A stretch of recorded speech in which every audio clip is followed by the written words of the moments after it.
Radio Suisse Romande La Première, il est 13h. Vous écoutez la radio? Qu'est-ce qui passe aujourd'hui à l'antenne? Et demain? Espace Radio, le seul journal qui expose, semaine après semaine, les détails de toutes vos émissions. Espace Radio, 52 fois dans l'année, les programmes de La Première, Espace 2, Couleur 3, Option Musique, France Culture et France Musique. Pour votre numéro d'essai gratuit, téléphonez dès maintenant au 021 318 18 50. Espace Radio, le seul hebdomadaire exclusivement radio, à lire avec les oreilles.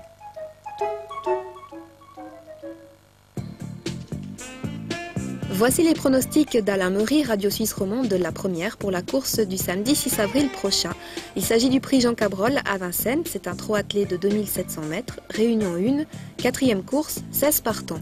Et les pronostics sont les suivants. 1, 12, 8, 10, 9, 2, 13 et 15.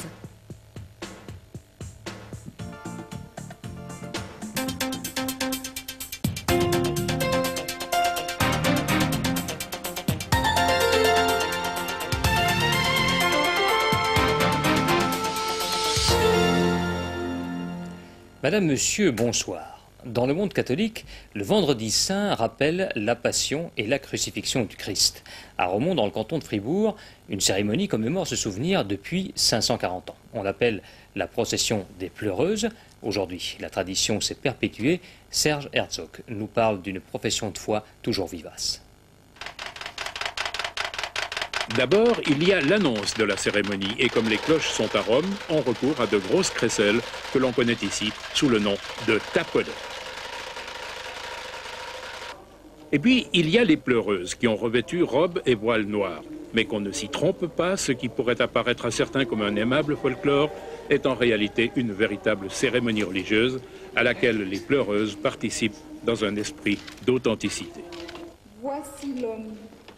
Pour l'instant, nous contemplons l'homme abattu, aplati dans la poussière. Commencée à l'intérieur, la cérémonie se poursuit par la procession autour de la collégiale. Depuis 1546, il y a certes eu quelques évolutions, mais l'essence même de la cérémonie est restée, témoigner de la souffrance du Christ en son temps et penser à celle des humains d'aujourd'hui.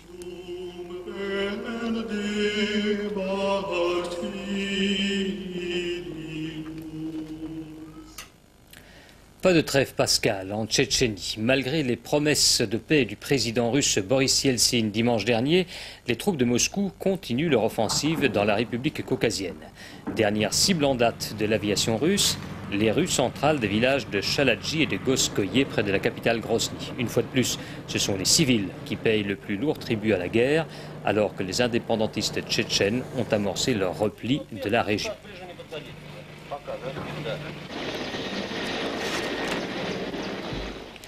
Et puis, mauvaise nouvelle pour des dizaines de milliers d'Européens déclarés séronégatifs après avoir passé un test de dépistage du sida de la firme américaine Abbott.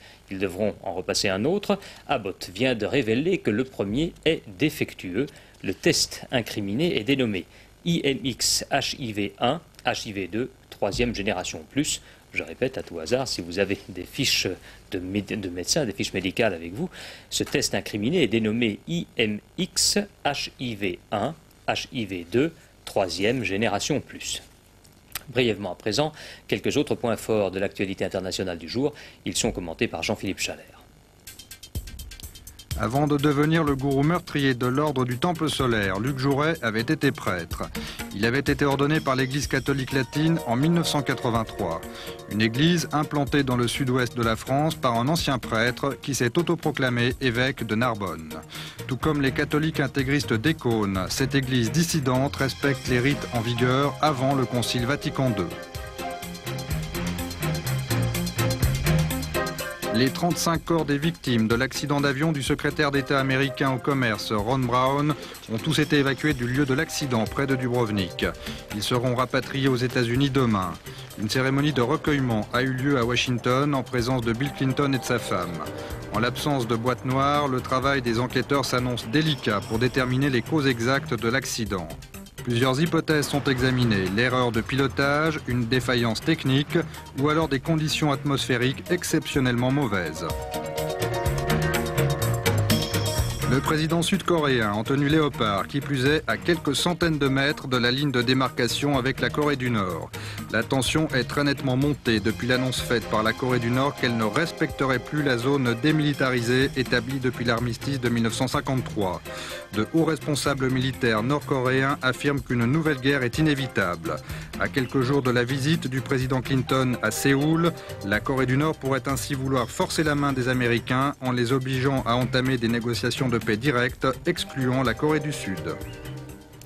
En Suisse, comme chez la plupart de nos voisins, week-end pascal rime souvent avec exode vers des cieux plus doux. Corollaire traditionnel, les bouchons routiers. Ce vendredi saint n'a pas fait exception. 14 km de file indienne, ce fut le lot des automobilistes à l'entrée nord du Gothard en début d'après-midi. Une situation qui a toutes les chances de se représenter en sens inverse lundi prochain. Autre point sensible, la douane de Chiasso-Zurich-Bâle et l'échangeur de Herkingen sur la Nationale 1, ainsi que les hauts de Vevey. À votre retour de congé, évitez donc de prendre la route entre midi et 20h.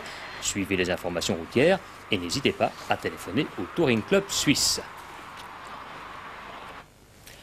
2 citoyens suisses ont été tués aujourd'hui en Haïti. Hubert et Annette Steinmann ont été abattus dans leur voiture après avoir été pris dans une embuscade. Madame Steinmann rendait visite à son fils établi depuis une quinzaine d'années en Haïti.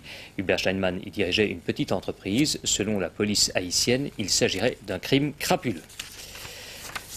À déplorer également la mort de 2 alpinistes hollandais dans les Alpes suisses. Ce matin, leurs corps ont été découverts au pied de la face nord du Cervin, à 3200 mètres d'altitude. Il y a 4 jours, les 2 alpinistes âgés de 21 et de 22 ans avaient bivouaqué au pied de la montagne. Ils semblent avoir fait une chute de près de 500 mètres. Ailleurs dans notre pays, voici à présent ce qu'a retenu pour nous Pierre Châtel.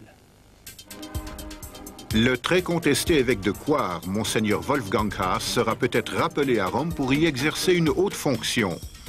C'est le nonce apostolique, Monseigneur Karl Joseph Raubert, qui l'a laissé entendre à nos confrères de la télévision suisse-italienne. Près de 6 ans après sa nomination, l'ultra-conservateur évêque de Coire reste toujours aussi impopulaire et la majorité des catholiques grisons continue de réclamer sa tête. Son rappel à Rome viendrait résoudre ce conflit qui fait toujours désordre dans l'Église catholique. Nouveau scandale au chapitre des farines animales. Une fabrique saint-galloise les additionne de placenta provenant de femmes ayant accouché dans des maternités zurichoises. 2 cliniques sont en cause. Chaque année, elles recyclent des centaines de placentas qui normalement auraient dû être incinérés. Ces pratiques, révélées hier par la télévision alémanique, ont été interdites avec effet immédiat par le vétérinaire cantonal. Des poursuites pénales ne sont pas exclues. Les vaches valaisannes de combat et leurs propriétaires n'ont en revanche aucun reproche à se faire. Le 24 mars dernier, pour la première fois, des contrôles antidopage ont été opérés sur les vaches lors des premières joutes de la saison. Ils se sont tous révélés négatifs. 6 bêtes avaient été tirées au sort pour une prise de sang et on a décelé la présence d'aucune substance destinée à augmenter leur agressivité. L'honneur est sauf et les accusations lancées par une chaîne de télévision allemande se révèlent donc pour l'instant sans fondement. En tennis, l'Allemagne réussit mieux à la France qu'à la Suisse. Au terme de la première journée des quarts de finale de la Coupe Davis, la France mène 2-0 face aux Allemands, privés du concours de Boris Becker. Cédric Pioline s'est imposé en 4-7 à David Prinosil. Quant à Arnaud Butch, il a eu besoin de 5-7 lui pour prendre la mesure d'Hendrik Dreckmann. Dans les autres rencontres du groupe mondial, la Suède mène également 2-0 face à l'Inde, alors qu'Italiens et Sud-Africains d'une part, Américains et Tchèques d'autre part sont à égalité, un match partout. Les prévisions pour la météo de demain, pas de perturbations en vue, c'est une bonne nouvelle. Quelques nuages pourront s'accrocher de ci de là au relief, mais le temps restera ensoleillé et doux et les températures atteindront même 17 degrés l'après-midi. Une situation réjouissante qui ne devrait pas changer ces prochains jours. Profitez-en. Seul le Tessin sera concerné par un faible risque de précipitation et encore, cela reste à confirmer, nous dit Météo Suisse. On n'est pas trop pressé d'avoir ce genre de confirmation. Voilà pour l'essentiel des informations de cette journée. Passez une excellente fin de soirée, une très douce nuit. À demain, au revoir.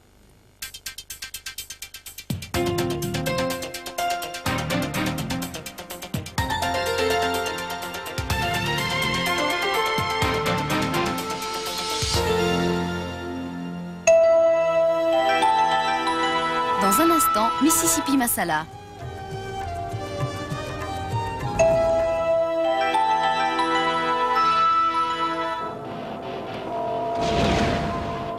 votre sang se glace. Samedi approche et avec lui 25 images par seconde dont vous ne vous relèverez pas. Le film de minuit avec avant-première, le magazine du cinéma, c'est samedi sur la TSR.